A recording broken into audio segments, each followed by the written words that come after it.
Okay, so while people are coming back to the room, we thought that one way of continuing to the next topic that Dr. Kaufman is going to introduce, we're going to take a minute just to pause for the cause, like Dr. AMC is saying, my mentor. And I'm going to get us to 1 minute mindfulness exercise.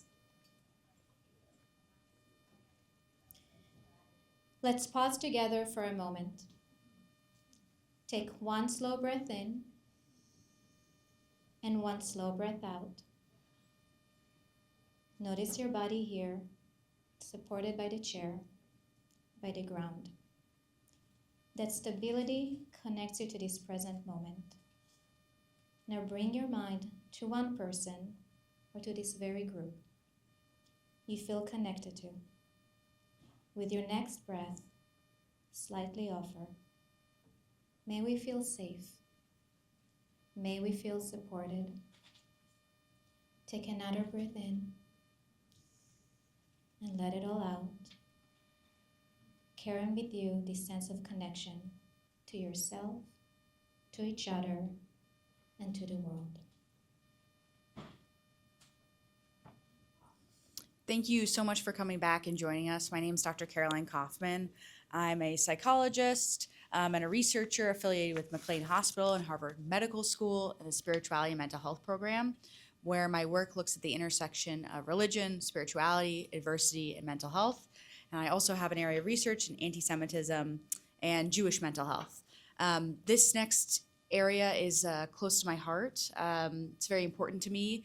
I've unfortunately had a variety of experiences with anti-Semitism in healthcare and higher education settings. And in fact, there's an open investigation of an incident of physical bullying and intimidation towards myself that occurred at the APA, American Psychological Association's conference this past summer. But I'm joined by some incredible colleagues today, two in virtually and one in-house with us. Would you all like to take a moment to introduce yourselves very briefly? Mary? Oh, who's going first? Alicia, would you like to go first to introduce yourself? Sure. Hi, good afternoon. My name is Alicia Moreland Capuia. Really grateful to be able to share space with you all, be it virtually. I am grateful for the opportunity and really grateful to Dr. Mary Bar-Halper, who is one of my favorite humans. I am an addiction psychiatrist, currently serve where we clinically do research in the area of trauma-informed systems change, some policy consultation type work.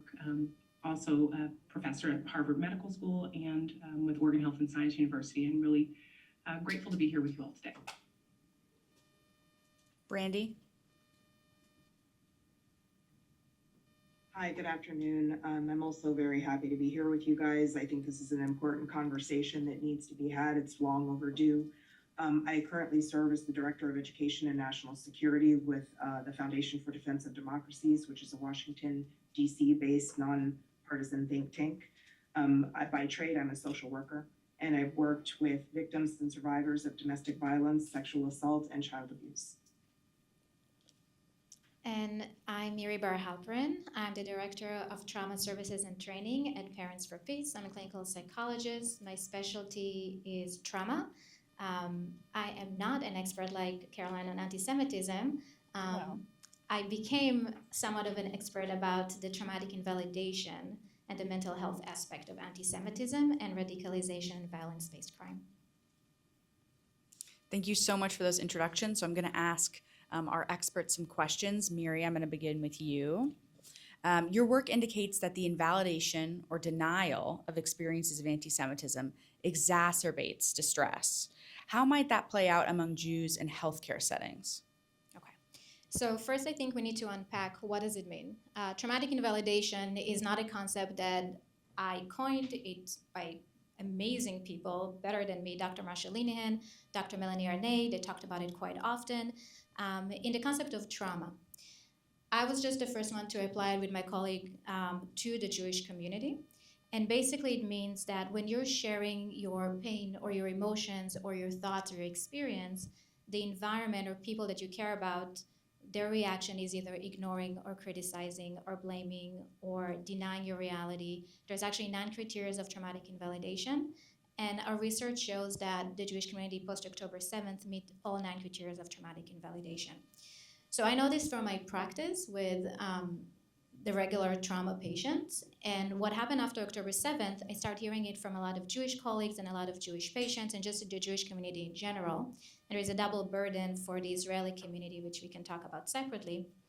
But what it does, it creates this insecurity, this pervasive insecurity that you don't know who's against you, who's with you. The silence is actually taking a stand for a lot of us. It's never just neutral. It can create post-traumatic stress syndromes, disorders, and symptoms related to that, hypervigilance, constantly feeling that you're on guard. If you're going to a conference these days, I don't know about you, but I actually look through who's presenting in a conference just to make sure that I'm in a safe space. Long-term effect that it can create just this lack of trust in authority figures, in institution, and long-term mental health issues. So when it's coming from one person, usually in the research we can see it linked to a caregiver or one person that we care about.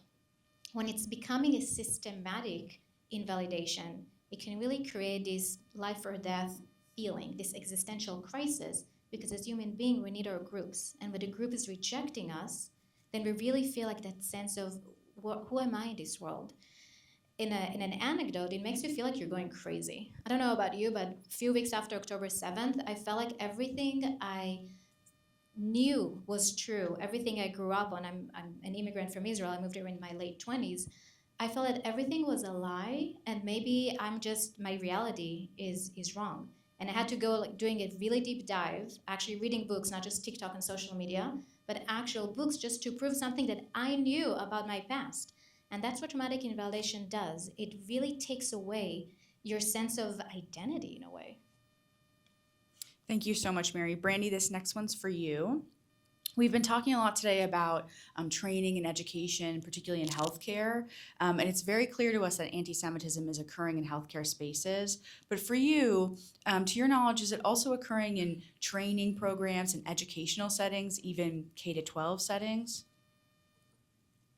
Unfortunately, yes, we're seeing that. I think that post-October 7th, that's come more to light, but this is something that's been happening in the education system from K to 12 to higher ed to graduate school pre-October 7th. I just think it's become more common knowledge.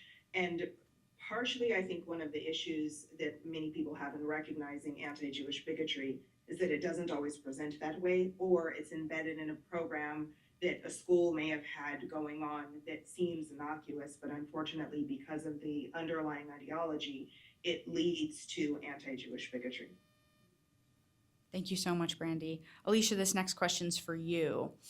What does it mean to bring a trauma-informed lens specifically to the fight against anti-Semitism at the systems or organizational level? And if you have time, how might those principles differ from general trauma-informed practice? Yeah, I think this is also a really important question. I just want to kind of back up because I was thinking about in preparation for this panel conversation. I recall a conversation that I actually had with several colleagues, both pre and post October 7th, and just sitting down and having a conversation. The one thing that I said to several of my Jewish colleagues was that your pain matters. And just saying that to them in that moment was an opportunity to just sit with, not to fix, not to try to tell, but to sit with and to be with. And I believe that there still exists that opportunity to be open, to be present, and to let people know that they matter, which is well beyond just belonging and well beyond including, because I think those are important, but they're not enough. People need to know that they are valued and that they are cared for. And so I want to start with this Maya Angelou quote, and I'm going to answer the question because trauma-informed includes all of these things, which undergirds it. Maya Angelou said many things, but the great Dr. Maya Angelou said that love recognizes no barriers, that it jumps hurdles, it leaps fences, it penetrates walls to arrive at its final destination full of hope. And I believe that at the end of the day, what I am hoping for is that the one thing that none of us as healers, I believe that everyone in the healthcare field inherently comes into it. This is my foolish presupposition, is that there should be an inherent desire to want to heal and to reduce suffering. And if that is indeed the goal, then you can be trauma informed with me. You are welcome to do that. And as someone who is trauma informed, the ultimate goal is to prevent that which is preventable, and that's needless suffering. So if you are a colleague and a friend and you're telling me that you are harmed or afraid or suffering, there should be a response. There should not be silence. There should be presence. There should be intentionality. And so simply what it means to be trauma informed is not just being aware of someone's suffering or pain, but it's also being present to respond to it in a way that they need you to respond to it, right? So it's being perpetually curious. It's being present. It is demonstrating a kind of love, which I don't believe we talk enough about in systems, but that is very much an important part. And all of the literature supports that, you know, when we can demonstrate compassion, that compassion is not just beneficial to the giver or to the receiver, but it is powerfully beneficial to the giver. And so there's tremendous opportunity in this work to do this, especially in times such as this. And so it is recognizing the fear, but also recognizing the importance of love and being with folks and mattering, helping folks so that they matter, their presence, their purpose, and then their pain matters, and that you are there and will not abandon that effort. And hopefully at the end, there's hope. Thank you. I won't abandon it. Thank you. Brandy, this next question is for you. Again, as we were talking today, we talked about sometimes encountering trainees or colleagues who have already been trained and might already have been influenced by misinformation or stereotypes. Are there opportunities to intervene upon anti-Semitism even before professionals enter into training programs? Of course, I mean, all of life offers an opportunity to learn and grow. I think that one of the questions that we need to ask ourselves is, what's the purpose of this learning? Whether it's professional development or in the classroom, what's the purpose of it? And then looking at what's the end result. And if we're looking at, a lot of my work is in K through 12 and undergraduate, really looking at some of the programs that may have been well-intentioned, but unfortunately we've discovered have been fueling anti-Jewish bigotry. And I think that if we look at the end result of a program that's supposed to be doing one thing and instead is leading to all of these negative consequences, then perhaps that program needs to be reevaluated as far as its purpose and looking at what we can do beforehand. Some of it is talking and discussion and conversation, open debate, not canceling one another, and having a space where questions can be asked and answered in the best possible way, especially when we're looking at higher education, grad school, and we're dealing with adults, but even younger than that, even in a K through 12 space. And I think also working towards holding teachers and educators accountable for the responsibility that they have. And part of that isn't just demonizing teachers if they make a mistake or, oh, let's, put a target on them. Part of it is making sure that they have the resources and tools necessary to do their very important work. And that's a huge place that we're seeing a failure. There is a failure of giving teachers the tools necessary to teach. And we're seeing the end result. Teachers are given a lot of other tools, and we're seeing the results of that leading to increased hatred and divisiveness, and unfortunately, of course, an increase in anti-Jewish bigotry. And teachers aren't being given the tools necessary, and that's the before, that's the work that needs to be done. Thank you so much, Brandy. Alicia, I'm going to go back to you. How can Jewish professionals build allyship with professionals with other identities to combat anti-Semitism in healthcare? Yeah, I believe that it really does start with, again, I go back to this basic concept is it breaks my heart, right, to think very specifically, even in kind of psychiatry, if you're working in any profession that is designed to serve others and to help the common good, I believe that the working base and where we must start is that everybody has to be concerned with improving the conditions of others around them, and it starts with a real center focused on safety and being able to have these particular conversations about what safety means, what it looks like, what folks need to be safe. And I believe that those conversations aren't happening enough. I believe that most of the time folks are coming into places and feel invisible, and that level of invisibility becomes even more pronounced when there aren't conversations. I mean, all of us probably know what it's like to walk into a building or even a Zoom space and to not have anybody ever look you in the eye and say, good morning, hi, how are you? Even just basic greetings and being able to be connected with others sparks that conversation. And I believe there's room and need for that. I think folks have become so focused on being on technology and on phones that they forget to connect with others. And I still feel like there's a very rich opportunity to be more meaningfully connected right where you are and tending to your microenvironments. And so when we talk about coming alongside others, the way that I know that folks are hurting or need help or support is I'm asking, right? I don't want to make assumptions about what folks need, but there's any environment that I'm in, which you can rest assured of, and this is what I invite and call others into, is you can rest assured that I'm walking the hall and I'm making eye contact and I'm saying, how are you? No, how are you really? And then I'm waiting for the answer. And it is really as basic as that, because we have forgotten these basic tenets of humanity.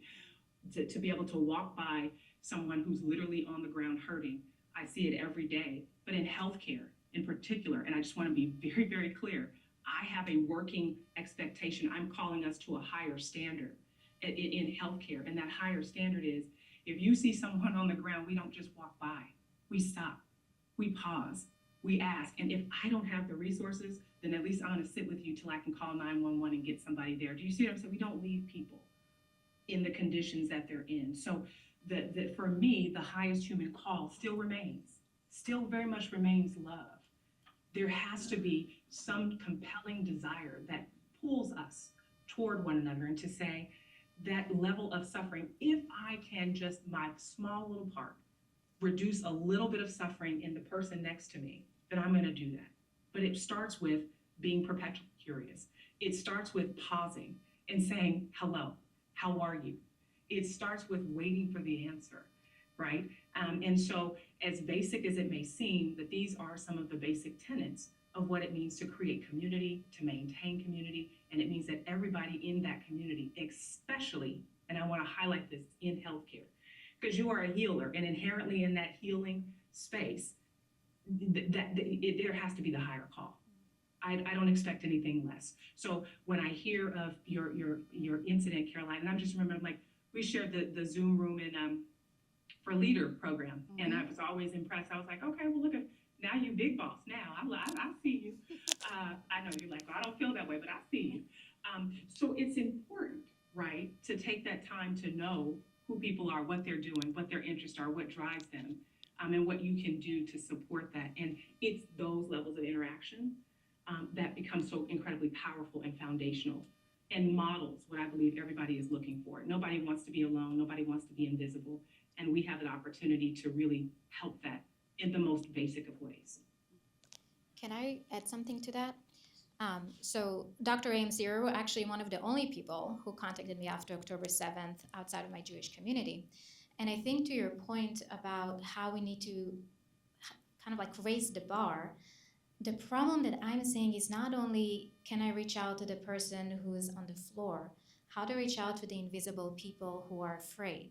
Because one of the roundtables that I attend to, there are a lot of people, students specifically, that are afraid of showing their fear. They're afraid of speaking up. They're afraid to say, I need help, I need support, because they're worried about being canceled, they're worried about being bullied, and they might not have the resource. Just as a statement, I'm not sure if you have any idea about that.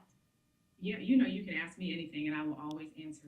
I think that is indeed the point. A part of, it's interesting, I'm reading this book on the distinction, as you know, I'm a geek, Dr. Mary, about sort of the neuroscience of the distinction between psychopathy and empathy. And one of the distinct differences between individuals who are psychopathic, which I know none of us in the Zoom room or in the space where y'all is psychopathic. We all empathic now. This is what compelled our presence here. The distinction is being able to look at someone and to recognize or appreciate the fear in them, that there's something different, right? So it is being in a space, I mean, and all of us probably can identify the moment where we walked into a space and you didn't have to say a word. You're like, okay, I know what goes on here. And so if we are truly, and I can't really dig deep into it, but Dr. Mary, you know the pieces too, of what it truly means to be trauma-informed is you create the atmosphere and the environment to the point that folks can walk into the space and just feel it, right? Or you can recognize that something feels off, and people don't want to have to justify their pain or even their fear. They just want someone to be present and to at least give them the opportunity to share if they want, right? So what does it look like if universally we create spaces where folks, no matter what state they're in, you get to come as you are. You don't have to be perfect. You only have to be perfectly committed. And this is exactly the kind of spaces that I've endeavored to work to build and have been able to do so in the last 20 plus years. And that's where we get to, where it is my great hope that in the next 10 years, that this will be a different conversation. Because folks will say, I was hurt, but there was a space in which I was able to come to, and I didn't have to bear it all. Somebody just sat with me. Somebody was light for me in what felt like incredible darkness, right? So to your point, the burden of helping to heal should not be on the wounded, right? It has to be on the helpers and the healers. And that's what a true trauma-informed space is. So I appreciate that point, and I raise you hope and joy. Thank you so much. Mary, we'll end with you for another question. How can healthcare providers who experienced or witnessed traumatic invalidation help themselves or others to cope? So I'm going to build on what my mentor here was saying. We need to understand that we're coming to this space not a clean slate. We have our intergenerational trauma. We have the epigenetic. We have so much besides just October 7th or everything that happened after October 7th. In fact, just to share an anecdote with you, we just concluded our final data from our big study about traumatic invalidation. It's not out yet, but one of the things that we discover is that traumatic invalidation is highly correlated with the PCL, the trauma inventory, and with anxiety, but not with resilience. Meaning the more resilient you are, the less symptoms you're going to have, which I'm sure for many of you it's not coming as a surprise. But what does being resilient mean? So first, I'm going to break it to two. So first is about us, the Jewish people, and how we're interacting in the world, and how do we self-care for ourselves? Because a lot of you are probably burned out, especially people who've been speaking up, have been in these spaces. I know I am exhausted, and it's important to pause and to be able to put the boundaries and to be able to engage in distress tolerance skills and in mindfulness. And taking space for yourself is actually as important. Feeling safe, and I think, Dr. MC, I think you actually taught me that. Feeling safe, being safe is a requirement in order to be able to thrive, right? I'm going to geek up with you. Prefrontal cortex is not going to work if we're under distress. So when I'm thinking about all the students in the room that are sitting through exams or their midterms, Clara over there, if you're under distress, you're not going to be able to do very well. It's just a fact. So first, taking care of ourselves. Lowering it down, making sure that our amygdala, that part of the brain it's all about fight, flight, freeze, is not as activated. And that means breathing. Very simple, very difficult, but breathing is actually really important. After we take care of ourselves, we want to ask ourselves, are we safe? Being safe is the first step. So if you're not feeling safe in a space, find a person who can help you to feel safe. Cope ahead for that, because we're going to get invalidated. You might get bullied, unfortunately. Going to be a situation when you have absolutely no control over, and you want to make sure that you're prepared to that as much as possible. Who is your safe person? In your school, in your clinic, in your class, in your community. Community, connection. All of you being here today is actually part of the healing and part of helping yourself. You're connecting with other people, you're networking, you're reminding each other that it's okay to be together and not to be afraid. Just Dr. MC was saying, being in a space where you're feeling safe and you can share all the heartache, but also all the good stuff. The silver lining that Mark was talking about before that happened to bring all of us together. So all of that to say, this is what we can do for ourselves, and then there is also my circle of control and what's not under my control. And I'm gonna do my best not to worry about things that are outside my circle of control, because it's just taking wasteless energy. So once I'm safe and I can be proud and loud, go ahead and do it, because we know that actually taking action, agency, is the best antidote for trauma. If you're doing something, if you have a sense of agency and it's within your values, you might even move the needle for post-traumatic growth and not just resiliency. You're going to give meaning to events, and then you're going to come on the other side of it with compassion and with curiosity. Now, for the other side, what can other people do in allyship? There's so much. Well, first of all, like Dr. AMC was saying, leading with curiosity. Bridge, don't preach. Figuring out how to be there for someone else and fully be there, fully being present, because we know when someone is just gaslighting us or just listening so they can respond, but not really so they can be there with us. Listen to people. Find those allies and hold them accountable. One of the biggest things I've learned when I did my program at the Trauma-Informed System of Change of McLean is that trauma-informed environment is necessary in every single organization. And you know what? It's up to us to hold people accountable for a trauma-informed environment. Because if any blank school, university, hospital, clinic is claiming to be trauma-informed, well, we have the guidelines. If you don't, you can definitely talk with Dr. AMC about it. But there are specific guidelines about how to be trauma-informed. We can hold people accountable to that. And we can help them to do that if they're not feeling up to the task. My hope is that people will be up to the task so we can all rise up together. So this is kind of like an overview of what we can do for others, but also I would like to take space of what we can do for ourselves because we tend to forget us in this story. And the thing is, and I always said it, and I learned it from Miriam Churchill, my friend and colleague, that anti-Semitism is really not a Jewish problem. It's a non-Jewish problem that's affecting Jewish people's mental health, but it's actually affecting everybody else. It is the gateway into radicalization, and this is why every institution should care about anti-Semitism. It is absolutely the connective tissue across all extreme ideologies, and I'm sure Miriam is going to talk about it later in terms of the data, but this is not just a Jewish problem. And this is one of the things that we should tell people, that they should care because it's really not just about us.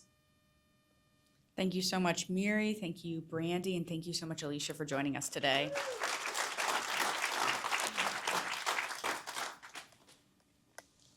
Thanks. That was a perfect segue because Miriam Churchill is on the next panel. Sarah Kolb is moderating. Adam Berinsky is here with us, and then we have one person online. So yeah, thank you for sticking this out. Keeping your stamina up. This conversation is going to be really excellent. This is one that I've been super excited about. Hi, everybody. I'm Sarah Kolb. I'm the Director of Advocacy for ADL National Affairs Group. It's so wonderful to be here with you today. I just wanted to mention, being in a room full of doctors, I really feel for my parents. That I made the decision to go to law school because that's got to really hurt. My mom's here. My mom's here, Dr. Marie Turner. I just have to give her a quick shout out. Although I didn't follow my parents' path to a degree in medicine, I definitely took from them the importance of doing really meaningful work. And I can't imagine more important or meaningful work than what we're doing here today and this fight more broadly.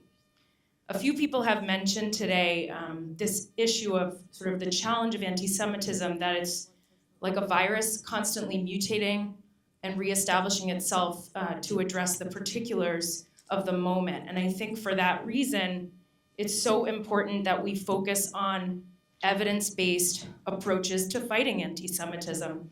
And I have a really fascinating panel. We're gonna do it a little bit differently. I'm gonna try to give each of them sequentially some questions and hopefully save a few minutes at the end in case anybody has questions from the audience that we can put to whoever you choose. So we have with us today Professor Adam Berinsky from MIT. He's a political science professor. He's done some incredible research in misinformation and rumors. I don't know if she's on the line yet, but we also have the founder of Physicians Against Anti-Semitism, who will be anonymous for purposes of this session to protect her safety. And we also have someone I'm really happy to be able to call a friend, Miriam Churchill. She is the executive director and founder of an amazing organization, Parents for Peace, which you've probably already heard a little bit about. So I'm Adam Berinsky, political scientist at MIT. I've been studying misinformation for about 15 years. And then with my colleague David Rand, who used to be at MIT, is now at Cornell, we've been working specifically on anti-Semitic conspiracies. And typically when I talk about misinformation, it's very depressing. I talk about just how awful things are and how they're just going to get worse. But we've actually had some very promising early results using large language models as a way to combat anti-Semitic rumors, but also rumors more generally on the ground. And just to kind of briefly talk about this, a lot of what David and I have been working on is how can we have light touch interventions.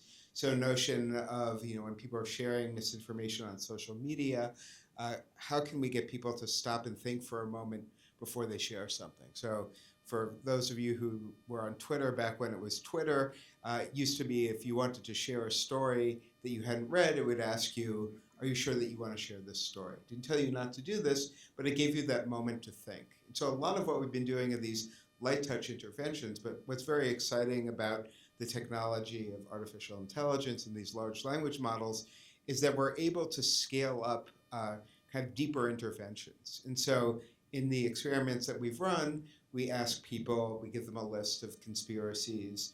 Some of them are anti-Semitic tinged conspiracies. Ask them which they believe. And then we have a chatbot having an interaction with them that actually discusses the beliefs, where they came from.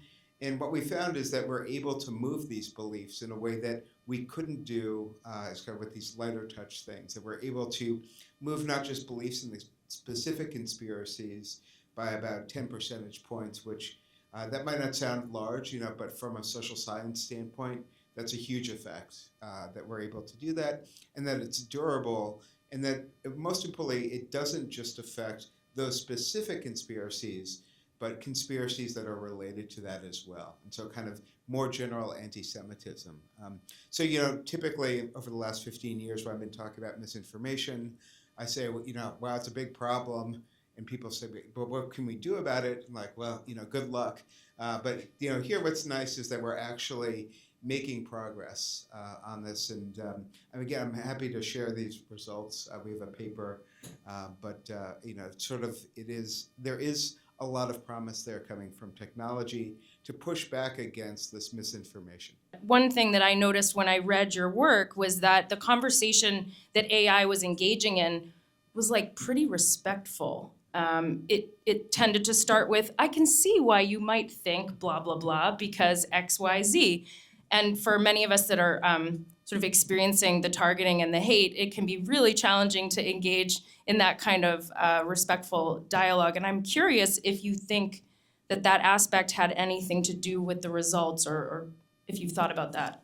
Yeah, no, that's a great question. So we know that any folks who've dealt with AI, it's very obsequious, right? It's like, oh, that's a very interesting thought you had.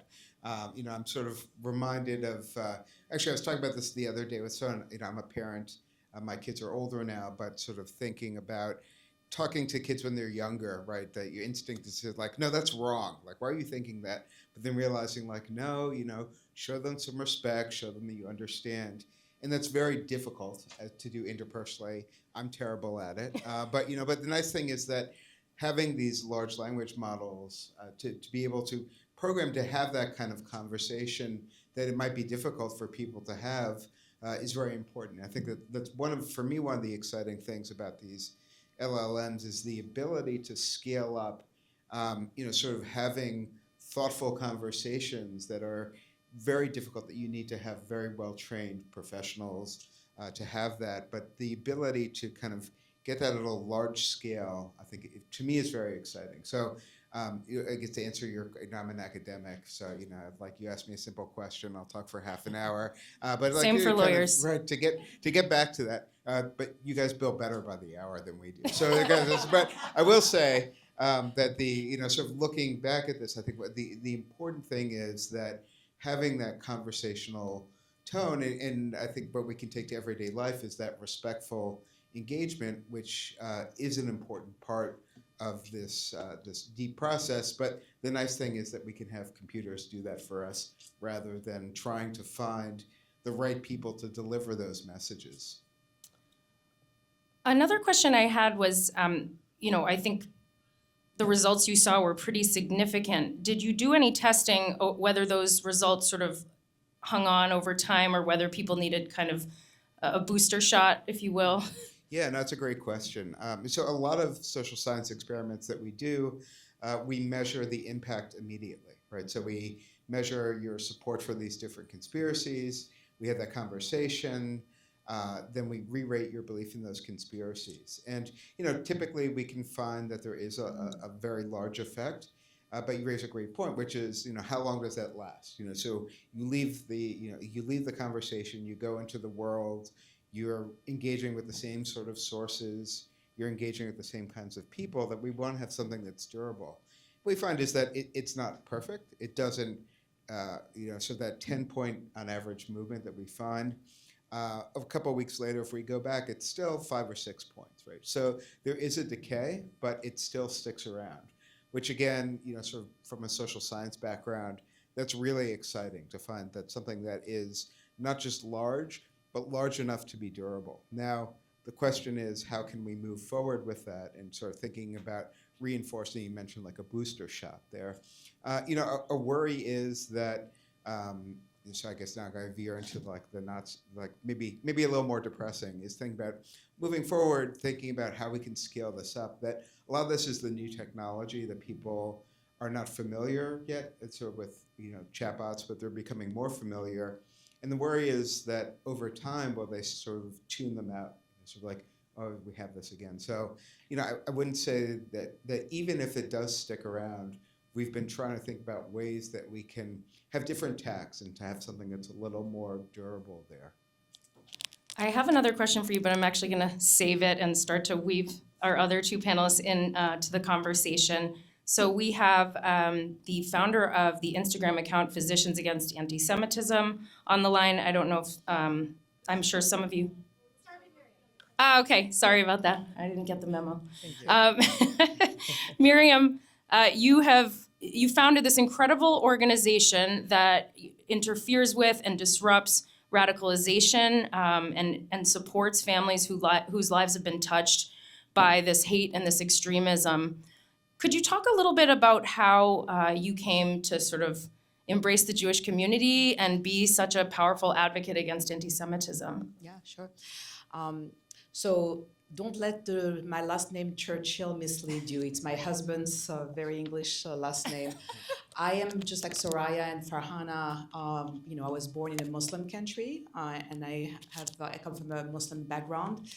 My mother is white Christian, and my father is a black Muslim. And so, when I was a kid, being biracial in the 70s was really complicated for me. And so, maybe I was about like 8 or 9 years old, and there was like a large group of kids from Arab Muslim background who started shouting, "Here's the Jew, let's attack the Jew." And I was looking around to see where was the Jew, and until I started getting the rocks. So I started running as hard as I could because I was that Jew. And so just for you to understand, to these kids, bigotry is fascinating. Being a half Muslim and half Christian made me a Jew, apparently. Of course, that makes sense. So, to make like a shortcut, because there was a long story about this, but very early age, I became obsessed with the question why people hurt people, or like my friend Arno, who's a former neo-Nazi, says, hurt people. And this obsession led me to become a therapist and really trying to understand what is the root of evil, why people hurt others. And my early background was I was a young mental health counselor working with with women that were in sex trafficking and then mental illness. And that actually built everything that I know today about extremism and anti-Semitism, about how people get groomed into it and how to get them out of it. So that's really the early background that's led me to what I'm doing today. Thank you so much. Could you talk, and I think Miri mentioned it, anti-Semitism as sort of this connective tissue in radicalized movements. I mean, Parents for Peace interferes and disrupts extremism across the political spectrum, but can you speak a little bit about how the role that anti-Semitism plays in that regard? Yeah, just for you that are not familiar with Parents for Peace, so we are a team, and Miri is our psychologist, our brilliant psychologist, So we have a team of social workers, mental health counselors, but we have, we have also former extremists that work with us, former neo-Nazi, former Islamist. I just want to say that about 3 days ago, I received a letter from someone that was from the Aryan, group, who was sentenced for 45 years in prison, and he wrote us a letter that he's been serving 35 years and now he wants help. So what is interesting in our intervention, we work with groups that are from far left, far right, Islamist, eco-terrorist, anti-gov. I mean, just imagine all hate groups that are out there. What connects them all is anti-Semitism. Every single one hateful group. So when you think about, because often when we think about hate or anti-Semitism, it sounds kind of vague, but I can tell you after 10 years, every one of those groups, different club, but all targeting the Jewish population. So, so this is very clear. We have the numbers. We see it too. I just wanted to mention, because we were talking about sort of the evidence-based approach and your research, Adam. ADL has, for those who don't know, a Center on Anti-Semitism Research, and they look very closely at a number of topics from a research perspective, including what are the messages that actually work to move the needle on anti-Semitism. And there are some really critical takeaways, but one that I think is very interesting, also a little bit depressing, is the voices of Jews in this fight are much less impactful than the voices of allies. And that's really why, people like doing the work that Miriam are doing and her voice are just so critical. Before we move over to the line, Miriam, could you just say a little about anything that you've sort of identified as kind of your sharpest tools in the shed in this fight to de-radicalize? Like the folks you're dealing with presumably are fairly entrenched in their extremist ideology. What sort of evidence-based tools do you look to, or what have you found works? Yeah, so this is very important to know. Mary was talking about it earlier. Is this should not be a Jewish problem, and this is not something that you need to bear by yourself, because what you need to do when you get to know us that are non-Jewish, anti-Semitism hurts everyone. At Parents for Peace, we have hundreds of stories that tells you about how many families were ruined and hurt by anti-Semitism. Hopefully we're gonna have a story that will air. We do a lot of interviews with the press, but we have African-American Christian families whose kids had been radicalized and their whole family had been completely ruined. I'm talking about the money that is spent, in mental health, but also lawyers. This is, young kids are being radicalized into hate and anti-Semitism. There are kids as young as 13, 14 in home arrest. 65% of our cases are kids that have a diagnosis of autism because they are easily groomed. So this is really, it's a tragedy. It's a public health catastrophe, actually. And so you see about how Jewish people get harmed by anti-Semitism. But if you only knew how many families and kids' life are being ruined because of anti-Semitism, so this is really important to know that. The good news, though, is our intervention have helped people get out from hate groups. It's something that we can change, and Parents for Peace have been able to prevent Jewish people from being stabbed, synagogue from being blown up, because we've been partnering with family members of kids that had been radicalized. It's incredible. We're going to bring in our other panelist. Sorry about that. She is the founder of Physicians Against Anti-Semitism. I understand you're with us. Can you tell us a little bit about your journey to beginning that Instagram account? What led you there? Yes, absolutely. Thank you for having me. And just to clarify, I'm a co-founder. I do have a partner in this endeavor with me. So prior to October 7th, I was very vocal in social media spaces about anti-Semitism. And after October 7th, like not even after, on the day of October 7th, in those same spaces where I was very vocal, I saw things getting worse immediately. And I was speaking to some colleagues, and the two of us decided we wanted to start to bring attention to this issue, not just in our own private Jewish doctor Facebook groups or private Jewish doctor groups, but to make a public-facing page where we could expose the problem of anti-Semitism in medicine. Can you just explain to folks a little bit about what you do with that account, in case for folks who aren't on social media and probably have a much stronger mental health than those of us who are on social media and might be aware of it? Yeah, absolutely. So our main mission is to be more like a watchdog group to expose problematic people in our community, and we've expanded, beyond physicians into anybody in the medical field and even beyond that. But we mostly expose social media postings or other problematic things happening in the field of medicine. We want to spread awareness about it, and this is how we do it. You've been doing this now, I'd say maybe 2 years, is that right? Yes. Okay, so curious to know, have you noted any patterns in terms of any particular areas of specialization or medical fields where these sorts of attitudes are more prominent, since that might inform how we address the problem?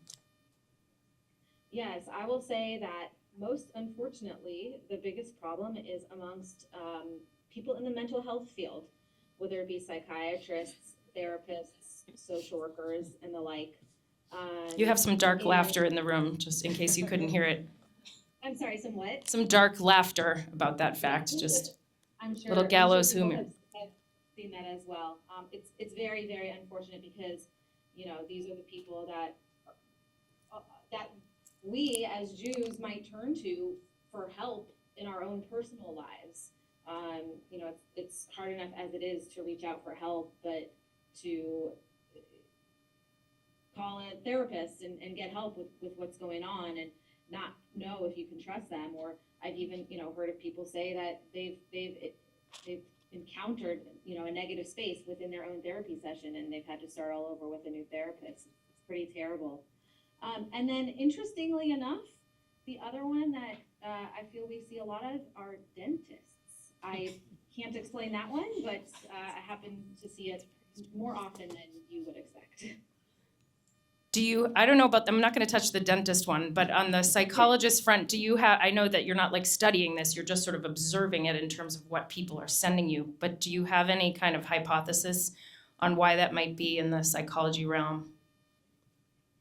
I mean, I think probably, people in the psychiatry field tend to lean towards, a more, not to knock any other specialties, but like a more empathetic and type of specialty where we take people's most vulnerable, personal, emotional moments and help them through that. And I think that these therapists, et cetera, who start to spout the anti-Zionist, spout from the anti-Zionist playbook, I think they think that they're doing something right or good for the world. In the same way that we all want to, fight racism in all other forms, they think that that's what they're doing, but they are obviously horribly mistaken. So one other question, I'm gonna then give this question to the other two panelists, but do you have any background in advocacy, or how did you come to decide to take this action? And then if you can say anything about how you have managed to find balance, I hope that you have, in being mired in the kind of dark space. And also, it's not your full-time job. You also have another professional job to do. Yes. Well, I don't have a background in advocacy. I would have never said prior to this that I was an activist of any kind. I have always had a passion for, celebrating Jewish joy and being, openly and proudly Jewish, talking about anti-Semitism if I see it. So again, in the online spaces that I was in, private spaces prior to this, I would fight against it. So I think it was a natural outgrowth of my comfort in what I was able to do, and in terms of something that to do after October 7th. So, I was watching earlier, and I think at the very beginning, someone asked who has done something since October 7th, who wants to do something. I think we all want to do something, and there are so many ways to do it. I personally, I'm not really a letter writer. I don't really sign petitions. I don't march in marches, but somehow I've become really good at Instagram, awareness. And so that's sort of just how it was natural for me to land in this space. So we all can play a part in finding what we can do to fight anti-Semitism. I love that message because I think the problem is so big it can be really daunting to feel like, well, what can I even do to make a difference?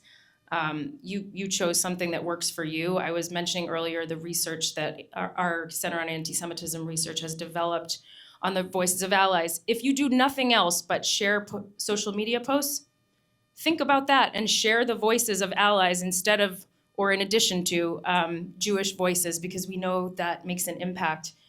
Adam, back to you. I just am interested to know whether your research suggested anything to you, a lesson that, individual, I'll call them advocates, but let's just say, people who want to move the needle on anti-Semitism could use.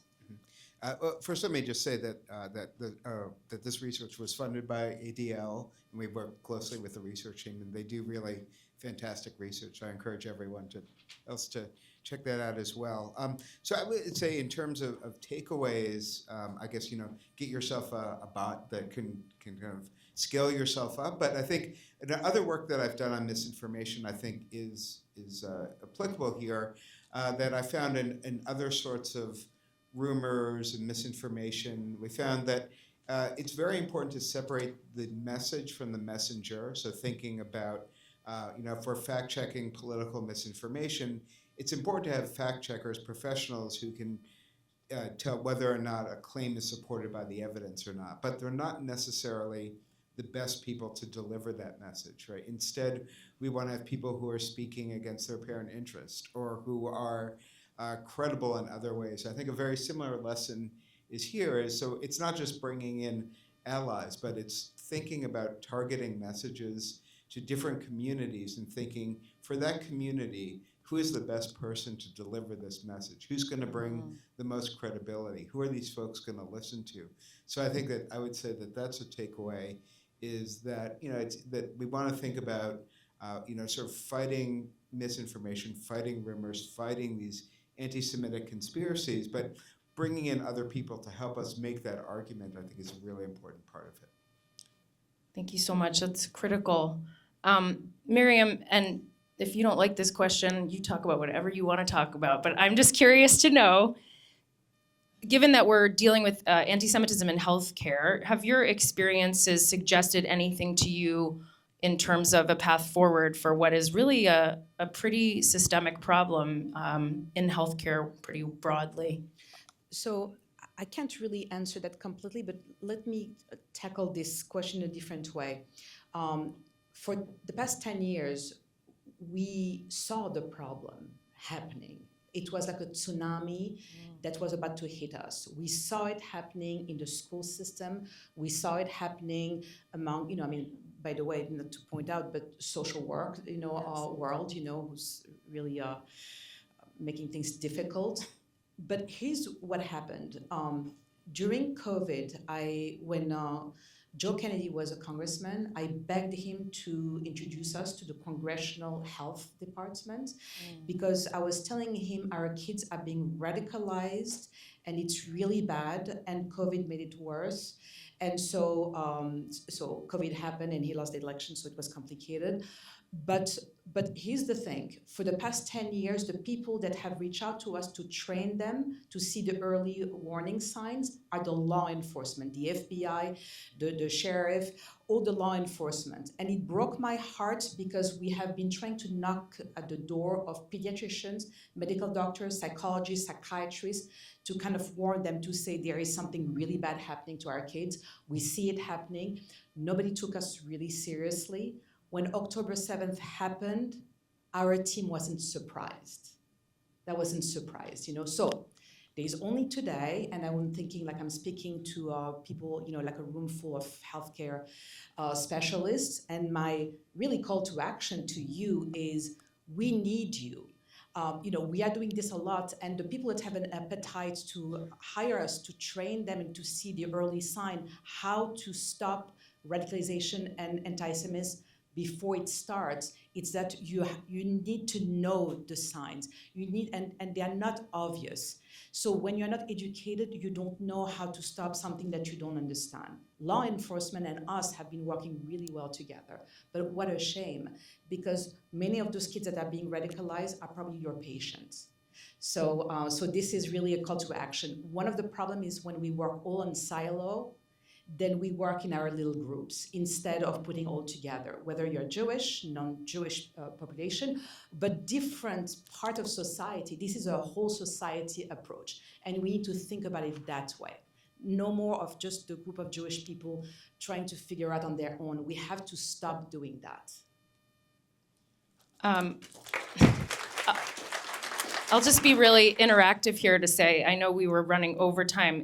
Is there time to take a couple questions if anybody has them, or? One, okay, one or two. Is anyone brave and wants to ask a question? Go ahead. I'll repeat it, or? Okay, so actually, let's give her the mic. Not rely on my memory. All right. So, two questions. One for our virtual panelists. What do you think the outcome of calling out these people on social media has been? In my world, it's driven it underground. So could you comment on that? And for Adam, my question is, Jews, it's very easy to take AI and look at it and from the outside to say the Jewish cabal has created the entire situation. So here you are in a position to release this information, but the natural outgrowth of that is it's all the Jews' fault. Let's take the virtual question first, if you heard it. Did you hear the Yes, question? Okay. Yeah. So that's actually a great question, and I kind of have two answers for that, one which may be a little unpopular, but we'll see. So the first answer is that, we call it out, and sometimes there are repercussions for the person, and more often than not, there are not repercussions. But, if we can make even a difference with one person, maybe I'm not saying we advocate for people being fired, because we do not, but for one person to lose their job over their own doing of, their social media posts, all we're doing, by the way, is giving them a wider audience for something that they posted. So we repost their own posts. So if they get fired, they got themselves fired by posting it. So if we can make a difference with that one person, that's the difference. And another thing is that what we've created is a community as well. We get a lot of messages from people saying, especially at the beginning, thank you, I didn't know that. I thought I was the only one that was seeing this. I'm so glad you're exposing this. When we started from zero. We now have 32,500 followers. We get 1 million views every so often. So people are seeing our message now. When they weren't seeing it on October 10th, 2023, they're seeing it now. The other part to this, your question about things going underground, The way that I see it, because yes, probably now people just aren't being obvious about their anti-Semitism anymore, is anti-Semitism has always been there, and sadly it will always be there. But I would rather it be there and not know about it. Like, I don't want to know my doctor's views on Jews or Israel, and if they're not bringing it to their social media and they're not bringing it to the office, then they're probably not comfortable acting upon it either. I think the biggest problem now is people are feeling very free to let their anti-Semitism shine. So it's kind of, in a way, it's like if I don't know and it's not affecting me, then that's fine with me. So I personally, people can feel differently, would rather it go back underground where it was, 5 years ago. That's fair. Go ahead. Okay, great. So now that's a really good question. What I take your question be is, sort of the prominent anti-Semitic conspiracies, the Jews control everything, and so they control the AI. So not surprising. I will, I think that this kind of, to take this on a slight tangent, I think it's important, is to recognize, and this is true of sort of a lot of the misinformation that I've studied, not just around anti-Semitism, but around other things, is that you have kind of hardcore believers. So, the truthers who think that 9/11 was an inside job, or people who think that Barack Obama wasn't a citizen and faked his birth certificate. So you have those folks. It's really hard to move those people. But there's another group of people, the people who I would say are more sort of caught in the crossfire of what they hear or they read on social media. And so kind of thinking about the people who are not ready to accept these conspiracies, but not ready to reject them either. What we found is that these techniques can work really well for them. So, if you're a hardcore believer who thinks that George Soros is funding our research and that's why we're funding what we do, right? Not much I can do there. But if it's sort of like, oh, I've heard these things, I'm not really sure what to think, that these conversations can have a really big impact, and really focusing on these folks that sort of in the middle, right? The people who are ambivalent, unsure, is that there's a lot of room to work with there. And I think that is a really important thing to focus on. So I would say, your point is right. There's some people we're just never going to convince. But there's still a lot of people who we can be effective with, and really focusing on those is an important part. So when I started doing this, I thought I was like, oh, I'm gonna wipe out misinformation, right? This was back in 2010. Like, Delusions of grandeur. Right, yes, not so, or even delusions of efficacy, I guess. I'd say not even grandeur, but realizing that there are these people who are in the middle, like these ambiguous folks, and pushing back against that is really important and really can move the needle there. Thank you so much. Thank you all. Thank you, Mark, Jackie, Mary. This has been really incredible. Handing it over. Anyway, I'm just introducing Dr. Mark Seidel to give the closing talk here. Again, like many of you here, he's been an absolute pioneer amongst the leadership that I've been experiencing here at Harvard Medical School, and keeping a check in many ways on a lot of disinformation that spreads around. And I'm very often, with other colleagues at the medical school, very, very grateful to you, Mark, for what you do and what you say to maintain equilibrium in the face of what we're dealing with regards to anti-Semitism and healthcare. So thank you, Mark. Thanks so much. Thank you. So this is more of an historical view, but what it talks of, first of all, I want to thank you all for the opportunity to address you, but also for your stamina, and it's been a wonderful day. It's been a terrific day. So I'm going to talk about the history of the founding of the Beth Israel Hospital, but as a metaphor for the fact that much of what we've heard today are calls to action. And I want to say what our forebears did when faced with very daunting circumstances. So this was part of a Grand Rounds presentation, which I've revised, where I talked about the founding of the New England Deaconess and the Beth Israel Hospitals. We will not talk about deaconesses or the New England Deaconess today, but we'll get right into the Beth Israel. So I'm going to start with Jewish presence in Boston, okay? And I was born here. I was actually born at the Beth Israel Hospital. Sorry, can you hear me? Yeah. My office is about 500 feet from where I was born, so it's fair to say that I have not made a lot of progress in my life. But the first Jew recorded in Boston was a Solomon Franco, a Sephardi Jew recorded as being present in 1649, and he needed the permission of the Puritan authorities to remain in Boston. In 1720, Judah Monis was teaching Hebrew at Harvard. The university needed to teach ministers. They felt they needed to teach Hebrew, but of course he couldn't be a teacher at Harvard unless he converted to Christianity. This is kind of analogous. I never had a Harvard degree. When I became a professor, they gave me an honorary degree because you can't be a Harvard professor unless you have a Harvard degree. So I have an honorary degree on my wall, which it just sits there. In 1776, Moses Michael Hayes was here, a prominent Jewish person. He was one of the original stockholders in the Bank of America. He was a major philanthropic force in the community. The growth in the community is detailed on the last tag, 3,000, 40,000, 90,000. We're going to start thinking about the 1918 and that period. And the question of what was going on in that period is well known to people here.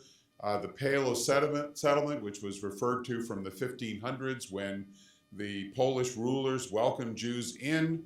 The descendants were living in this area, which was then part of the Russian Empire. The Tsar completely despised his Jewish subjects, and what you can see in the top right is a pogrom. And then what you can see is a couple of other pieces to this.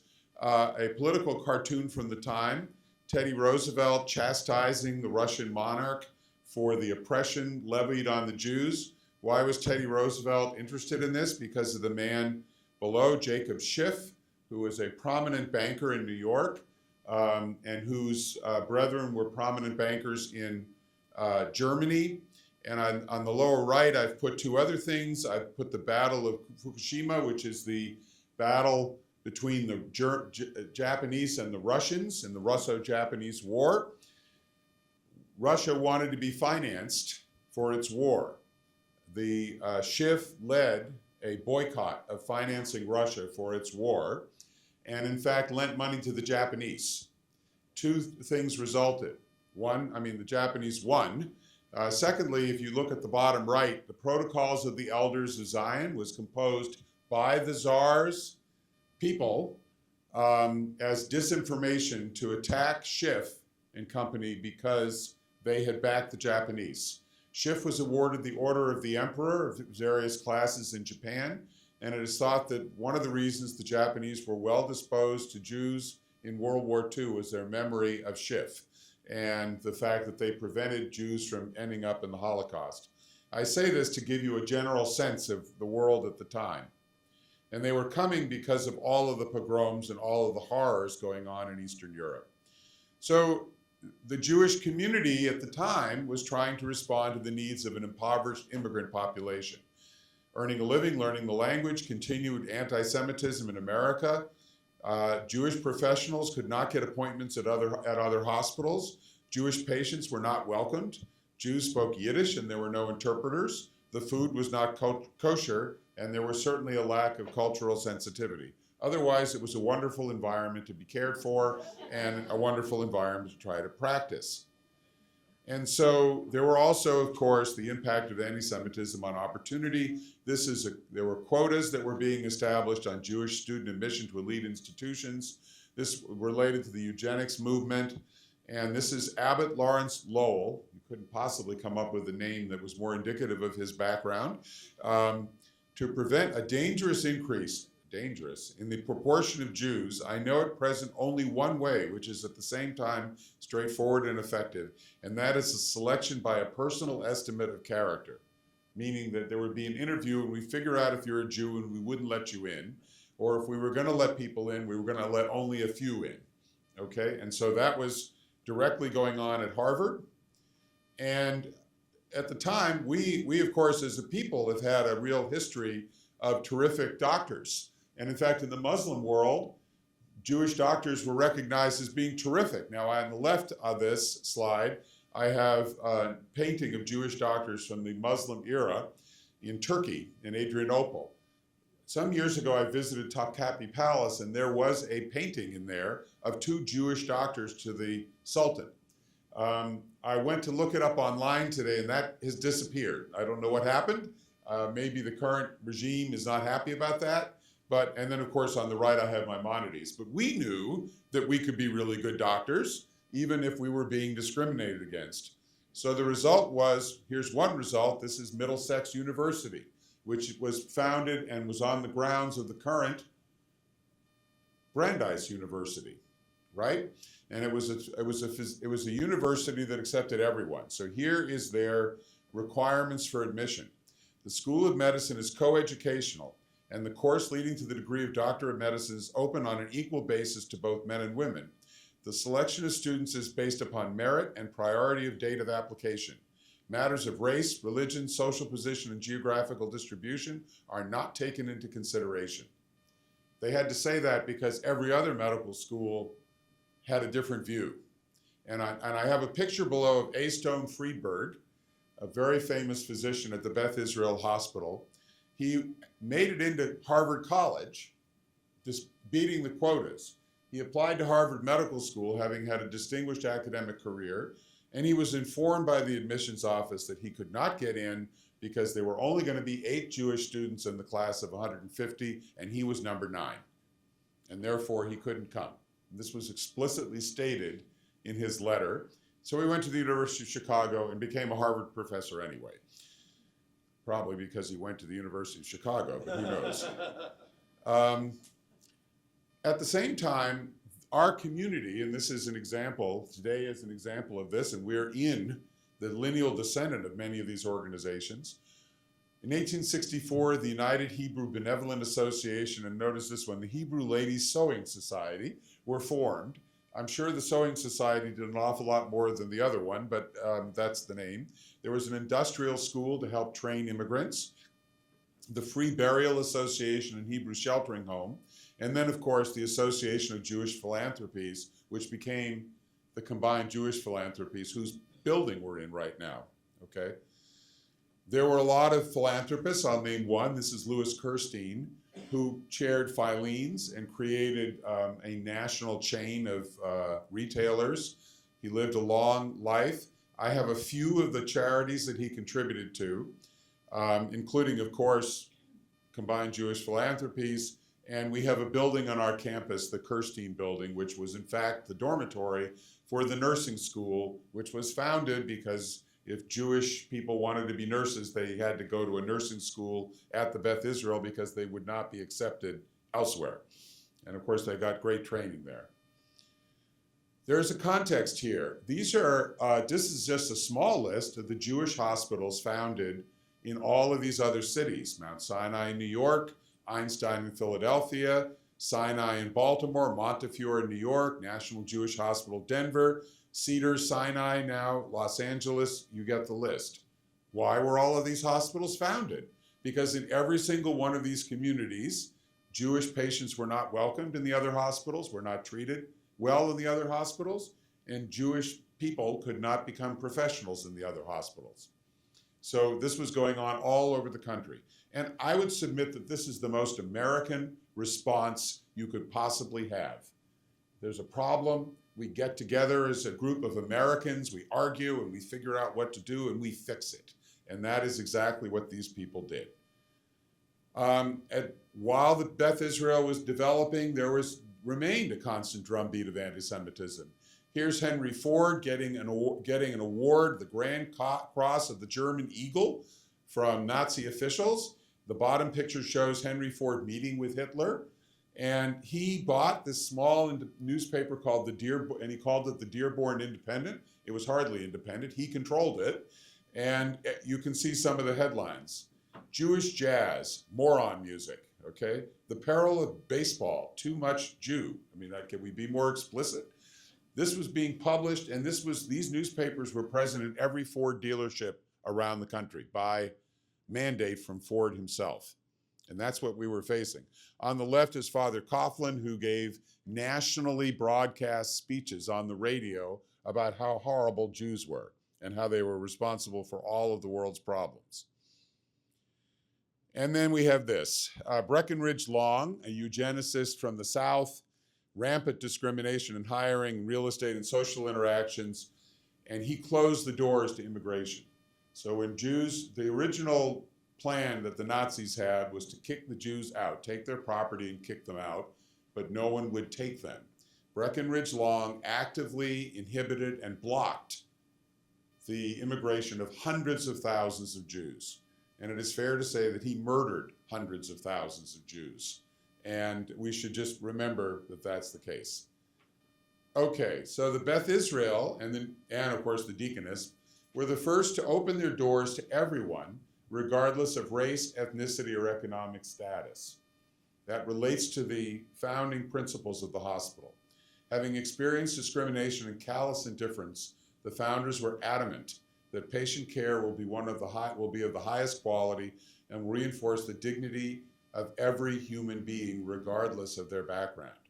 They insisted on equal opportunity for all who work at the hospital. And of all the Jewish hospitals listed, Beth Israel was the first, and for 25 years, the only one that explicitly affiliated itself with a medical school. And I will say this is the power of allyship. The dean of Harvard Medical School accepted the affiliation and provided guidance as to how to make the BI an academic hospital. We'll talk about that in a minute. So it started as that little house in Roxbury, and then this is the opening of the brand new hospital. Obviously, it's much bigger now. I still walk down the hallways there, and in fact, here's one of the hallways. If it looks a little like a synagogue with all of those things, you can understand how they raised the money. All the names of all the people donated, and I walk down this hall every day, okay? And it's right there. And some of my colleagues say, why do they have those things there? And I explain what this is about. So when it went to the bigger, first of all, they explicitly moved the hospital near to Harvard Medical School because they were going to affiliate it with the medical school. Secondly, they quadrupled the population from 45 to 180. They created permanent chiefs of service. They designed the hospital staff in accordance and in close coordination with Harvard Medical School. And there was an explicit commitment to research and teaching roles along with clinical care. This is as the hospital was being formed. And there was an outline for the medical services. I have Herman Bloomgard, who was the first chair of medicine, up here, and here he is. There's a portrait of him in the Count Wade Library, that's the left. In the middle, he's working with another distinguished academic physician named Soma Weiss.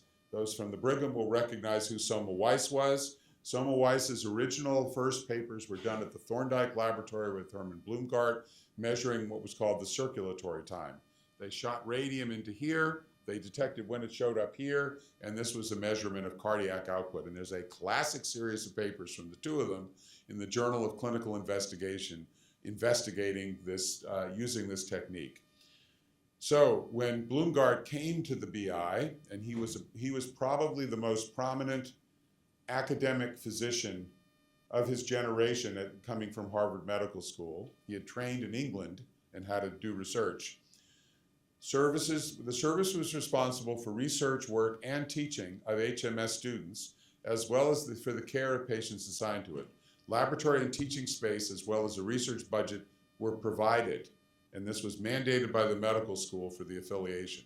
It stipulated that the chief must have a clinic where they could see patients. Outpatient care was to be integrated with inpatient care in the department. The annual departmental budget came from the hospital, but was approved by Harvard Medical School so that the academic affiliation would be strong, and appointments were made through the medical school. Bloomgard was one of the most promising academic clinicians at HMS and in the US. Choosing him to head the new medical service signaled a clear intention to make the BI into a first-rate academic institution at a time when few such institutions existed. Now, this is one of my favorite pictures.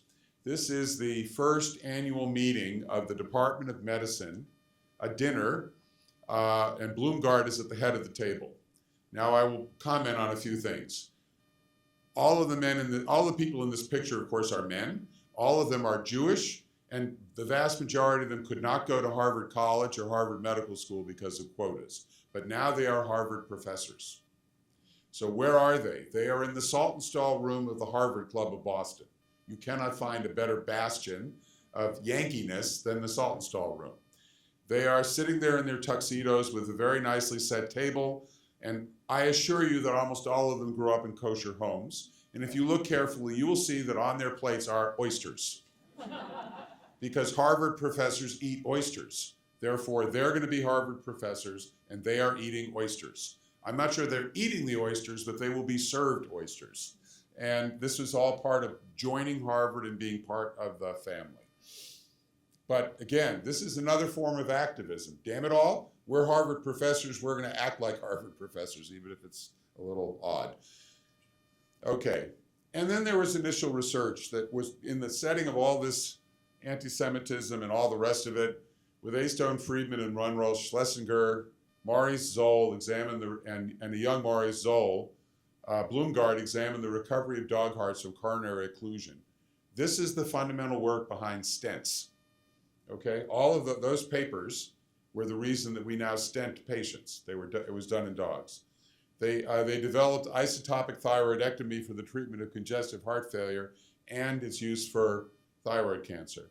A. Stone Friedberg, the one who got rejected from Harvard Medical School, figured out 75 years before the Nobel laureates that ulcers were caused by H. pylori. He didn't know the organism, but he knew there was an organism, which I think our ID colleagues would appreciate. And Paul Zoll, along the way, developed the pacemaker, cardiac monitoring, and cardioversion. Okay, this is this one little hospital here. But so the legacies of the hospital arising from an environment of persecution and discrimination, which continued as the hospital was developing. The hospital has always been fiercely committed to equal access to care to all patients of all backgrounds and equal opportunity for all who work in it. Compassionate, meticulous, outstanding nursing, where the nurse and later all providers are co-equal members of the healthcare team. A superb medical staff focused strongly on patient care, but insistent that research advances in teaching are an integral part of outstanding care. An early and enduring focus on educating health professionals, and a devoted and highly capable and deeply engaged board of directors. And let me note that the Jewish community founded the Beth Israel. I serve on the board because the Beth Israel decided that the chair of medicine and the chair of surgery serve on the board as part of the bylaws of the institution. And the board members that I serve with, and several of them, many of them, are third and fourth generation members of families that have been engaged with the hospital. And I can tell you that these are not vanity appointments. Of course, they donate. Many of them have the means to do so, but they are all over every aspect of our mission. And if there's something that they're concerned about, I get it right between the eyes. And that's the way it should be. They keep us on our toes. So the board is as important to this as anything else. So with that, I will stop, but just let me add, when this community was facing horrific discrimination and great difficulty in dealing with the problems of immigration and everything else, it responded by building a hospital, by building charitable institutions, by building community, reaching out to others like the dean at Harvard, and created institutions which have had national impact. We are faced with a different kind of problem, more insidious, but we certainly need to respond, and we will respond with facts, not slogans, and with careful attention and persistence, and we will defeat this scourge as well. Thank you all so much.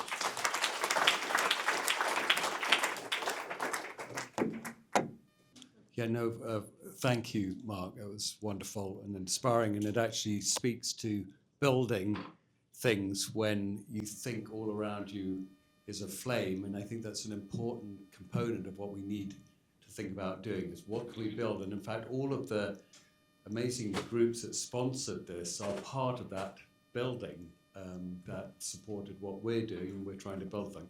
One thing I want to mention is, I've mentioned it to Jackie, I mentioned it to Mary, this will not just be a one-off event. We want to do this annually. I know Jackie. Yeah, I called Jackie and said, oh, I've just got a minor little detail I want to mention. No, but I think that we can will continue to work on the format of the meeting so that people can actually present their work. One of the issues that we've been addressing, and actually Michelle and the AJMA have been very heavily involved in this, is the unofficial academic boycott of work presenting issues of anti-Semitism in healthcare. It's quite remarkable.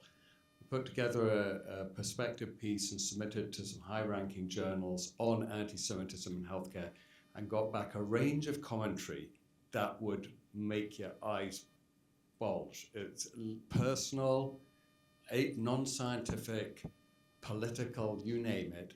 And what it means is that conferences like ours need to give the opportunity and give a floor for carefully done research on this subject of anti-Semitism in healthcare. And I think that's one component that I would like to see in next year's meeting, that young and old and medium scientists and psychologists and physicians and surgeons can present their work on their findings of anti-Semitism in healthcare. That needs to be out there, and we need to have a forum in which that is done.